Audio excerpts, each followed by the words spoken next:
hidden behind a wall that had been repainted so many times it was easier to forget it existed than to question what it once was. No one mentioned the room anymore. It didn't show up on blueprints. New hires walked past it 100 times without even seeing the door. Just another stretch of drywall in a corridor filled with louder colors and louder people. But there had been a time, a brief one, when that room had held something extraordinary. In the early 2000s, this building was the nerve center of a once explosive creative agency. Ideas lived and died here by the hour. Campaigns born in the morning were torn apart by lunch. Overnight successes were common. So were quiet exits. People came, people went, and no one looked back. Except for one. They called her Elise. Just Elise. No one remembered her last name. Just the way she moved, fast, disheveled, always sketching. She had a desk by the back exit, close to the vending machines. She wasn't part of any official team. Some thought she was an intern. Others assumed she was in research. No one asked. But for 6 weeks, she worked in that forgotten room. No one gave her permission. She didn't ask. She just moved in with boxes of notebooks, an old tape recorder, and lengths of red string. Each night, the glow from under the door burned long after the agency had gone quiet. Janitors said they heard humming. A low buzz.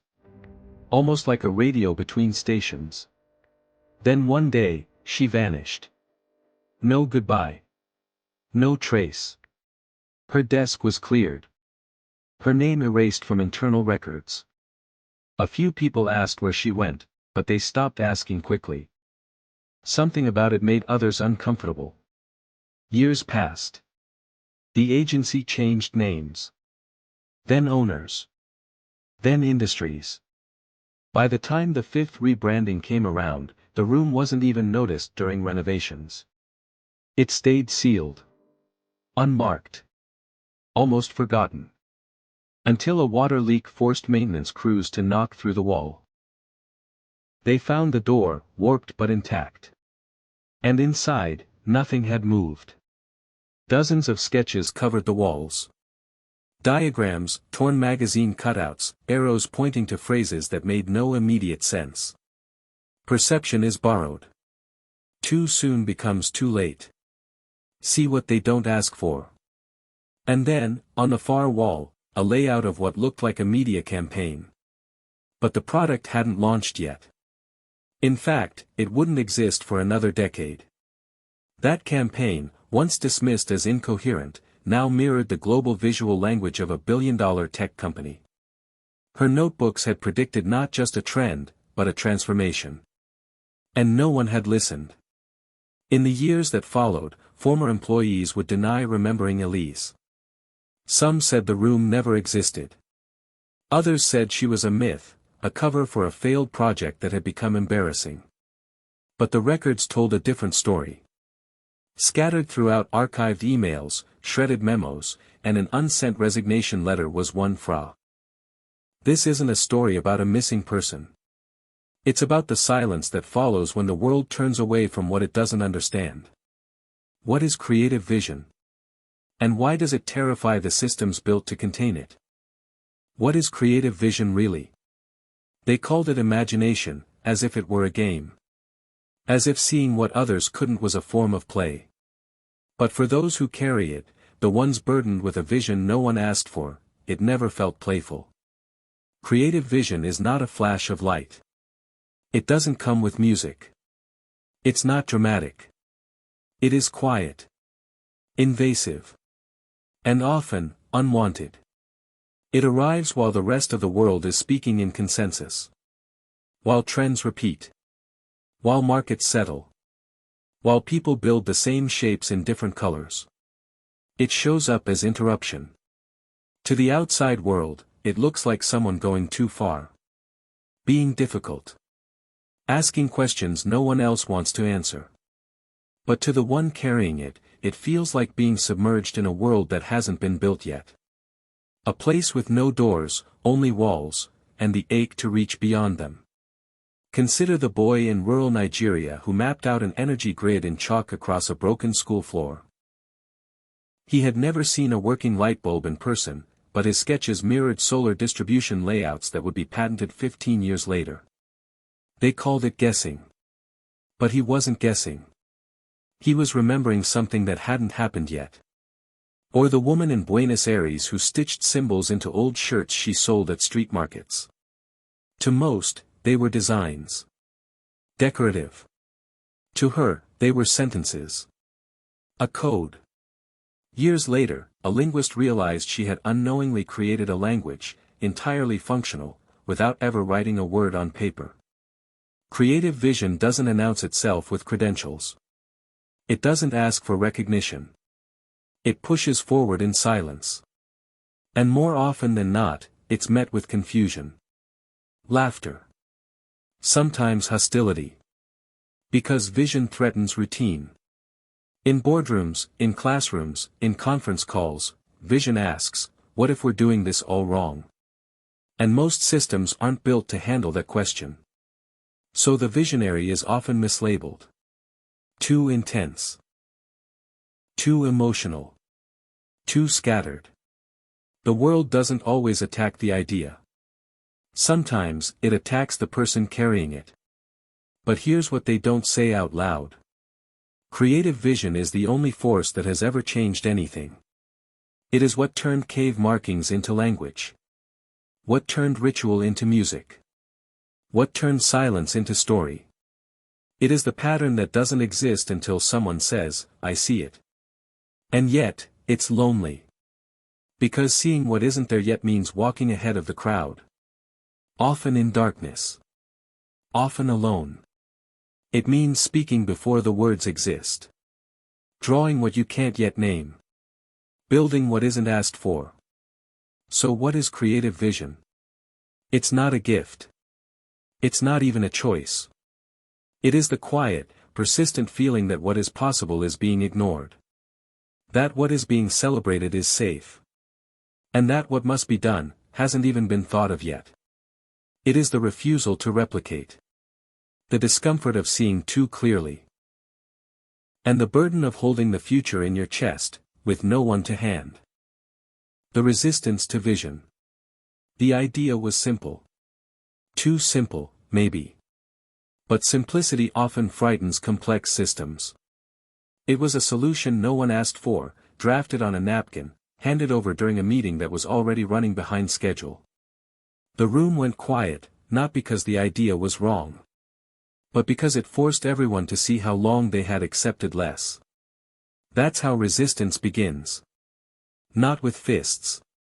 Not with shouting. But with silence. The kind of silence that fills a room when truth is spoken too early. Throughout history, creative vision has always met resistance, not because it was threatening in appearance, but because it asked questions people weren't ready to answer.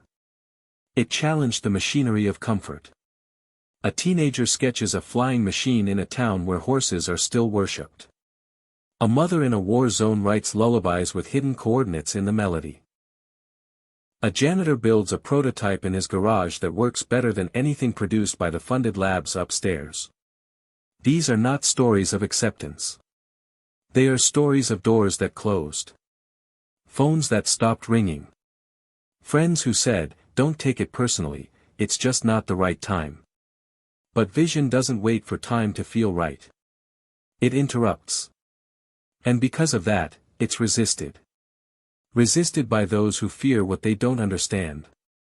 By structures that depend on sameness. By systems that reward repetition. In corporate halls, the resistance sounds like policy. In schools, it sounds like grades.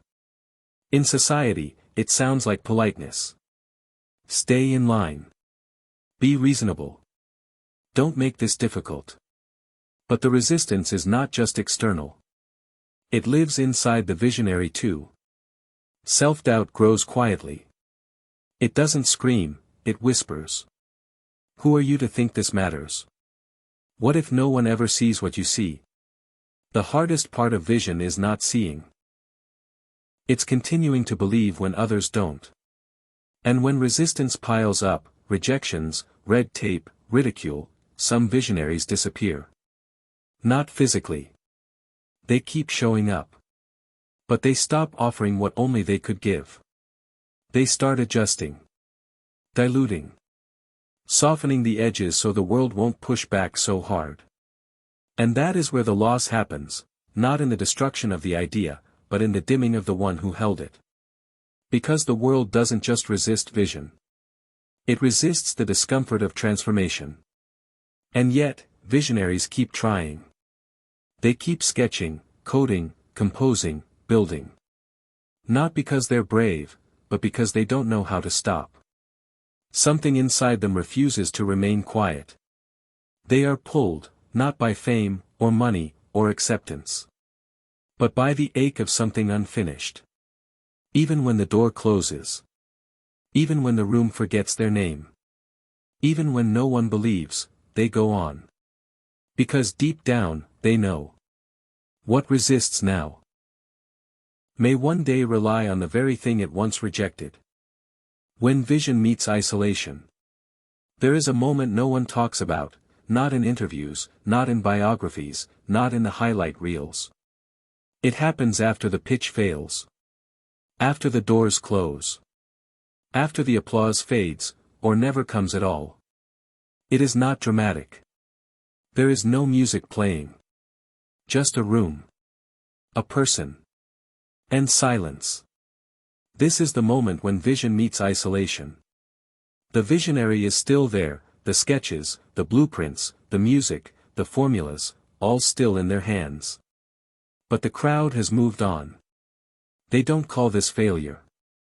They don't call it anything. They just stop looking. Isolation is quiet. It doesn't announce itself. It starts with slow shifts. People stop asking about your work. Your name isn't brought up in meetings. Ideas are passed over without being read. And at first, the visionary explains it away. Maybe the timing was off. Maybe they were too passionate, too persistent. Maybe next time. But time keeps passing. And the visionary realizes, this isn't a pause. It's a pattern. Isolation becomes part of the routine. They keep building. They keep creating. But now, it's behind closed doors. No applause. No audience. Only the vision, stubborn, unfinished, and unshakable. In history, these moments are never shown.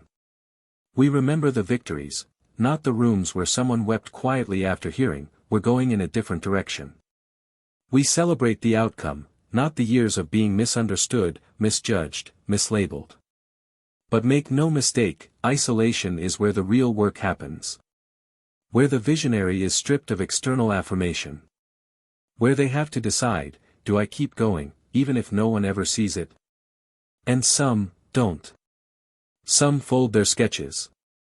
Delete the files. Lock away the ideas. Not because they lost belief, but because carrying that belief alone became too heavy.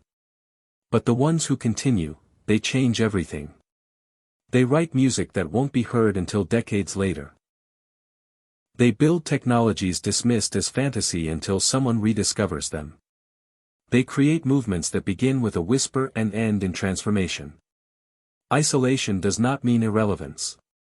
It means resistance is doing its job. Because new things, truly new things, do not land gently in the world. They arrive like static on a frequency no one's tuned into yet. And the visionary is the only one who hears it. They must listen. Translate. Persist. Even when they are laughed at. Even when they are forgotten. Even when the world moves on. Because sometimes, the world isn't ready for the vision. But the vision is still ready. And the one who carries it must walk alone, until the rest catch up. Chapter 4, The Turning Point. There was no announcement. No lightning strike. No moment that screamed, "This is it." That's the first thing people misunderstand. The turning point rarely looks like a climax. It doesn't arrive with fanfare. It doesn't come when you're at your best. It shows up in the middle of everything. They are simply building, simply creating. And that simplicity, once feared, is now their strength. This is how change enters the world. Not through explosion. Through quiet conviction. And the visionary, alone, steady, unshaken, keeps going. Not because of applause. Not because of validation. But because they can finally see. The vision wasn't about being accepted. It was about being faithful. To the idea. To the work. To themselves. Hidden visionaries. They never make the headlines.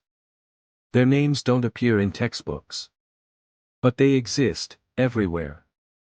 In basements, behind cluttered desks. On long commutes, whispering into voice memos. On lunch breaks, sketching quietly in the margins of reports no one reads. These are the ones whose ideas never asked for applause. The ones who carried questions others were too tired to ask. Not eccentric. Not misunderstood heroes. Just people, with something they couldn't quite let go of. A concept. A blueprint. A sentence. A vision so quiet, it barely registered as ambition. They worked in the shadows. Not because they were hiding, but because no one was looking. And yet, they built. They found ways to shape their vision between obligations. Between noise. Between rejection. They taught themselves new skills, not to impress, but to survive the limits around them. No labs. No grants. Just borrowed tools, broken pencils, and a persistence that was never about proving anyone wrong. They were never invited into the rooms where decisions were made. But that didn't stop them from making decisions of their own. To stay up a little later. To try one more version. To keep going, even if the only voice telling them it mattered, was their own. Some would call them foolish. Others wouldn't notice them at all. But every once in a while, their work slips through. A discovery shared with a friend. An idea repackaged by someone with a louder voice. A tool adopted, used, celebrated, while its maker remains unknown. And still, they keep building. Because for the hidden visionary, the reward was never the platform. It was the possibility. You will not find them in the spotlight. But if you listen closely, if you pay attention, their stories are etched into the things we use, the structures we trust, the methods we follow. The hidden visionary isn't waiting to be seen. They've learned to see themselves. To trust their work. To honor the vision, even in silence. They are not lost. They are not failed. They are the ones who remain us. Sometimes, the most powerful vision is asks for nothing. And yet, change is everything. What vision still matters. It's easy to believe it doesn't. When identity is tight. When rules don't match the ours. When the gatekeepers remain silent. When the noise of the crowd is exclusive. It's tempting to keep vision as much. Something familiar. Something for the privileged. Something for those who already made it. But that belief isn't true. Dressed in logic. Laced with practicality. And slowly, to the vision becomes an image of expectations, of perception, of survival. The dream that once made them feel alive and was sits in its light. Out of reach. Too bright to touch. Too sharp to carry. But vision isn't a decoration. It's not for show. It's not for trend. It's not for approval. Vision is how you do it. It's what whispers to the tired soul. There's still more to build. There's still purpose in the work. There's still a reason you haven't quit. When the world grows mechanical, vision reintroduces meaning. It reminds us that we are not machines. That we are not here to replicate. That we were born to imagine. And without imagination, systems collapse. Not in a loud way. But in something far more dangerous, repetition without understanding. That's where vision matters most. When people stop questioning. When creativity is treated like noise. When the status quo becomes sacred. In those moments, vision becomes dangerous. Not because it destroys. But because it dares to rebuild. It dares to ask, what if we tried another way? And that question, quiet, persistent, often ignored, is how progress begins. Not in grand speeches. Not in perfectly timed launches. But in one person, in one moment, choosing to see something others won't. Choosing to move anyway. The visionary doesn't need a clear path. They need a clear reason. And when that reason burns steady, through rejection, through delay, through silence, it carves out space for others to follow. This is why vision still matters. Because somewhere, someone is watching. Not the finished product. But the process. They are watching how you carry your ideas when no one listens. They are watching what you build when no one claps. They are watching how you walk, when no one else is walking with you. And in that watching, they're learning what's possible. That maybe, just maybe, what they were creating could help someone. Could make something clearer. Could change one part of the world, even if no one ever knew their name. History forgets these people. But their fingerprints are everywhere. In technologies we take for granted. In systems we rely on. In the quiet breakthroughs that reshaped everything, without ever announcing themselves. Not what's popular. What's possible. That is the weight. That is the gift. To hold a vision in a world that trades in shortcuts. To carry it, not because it's easy. But because it's necessary. And even if you never see its full unfolding. Even if the world. They will not ask for your vision. They will ask for your compliance. They will hand you a form, a title, a role, and call it enough. But somewhere inside, if you've made it this far, you know that won't hold you. Because something deeper is pulling at you. Not louder, just steadier. Not demanding, just waiting. A quiet insistence that refuses to die. You've heard it at 2 a.m., when everything else is still. You've seen it flash across your thoughts when the world tells you to move on. You've tried to bury it, to ignore it, to reason it away. But it's still there. And maybe, it was never meant to leave. This isn't about glory. It's not about recognition. It's about whether you're willing to be the architect of something only you can see.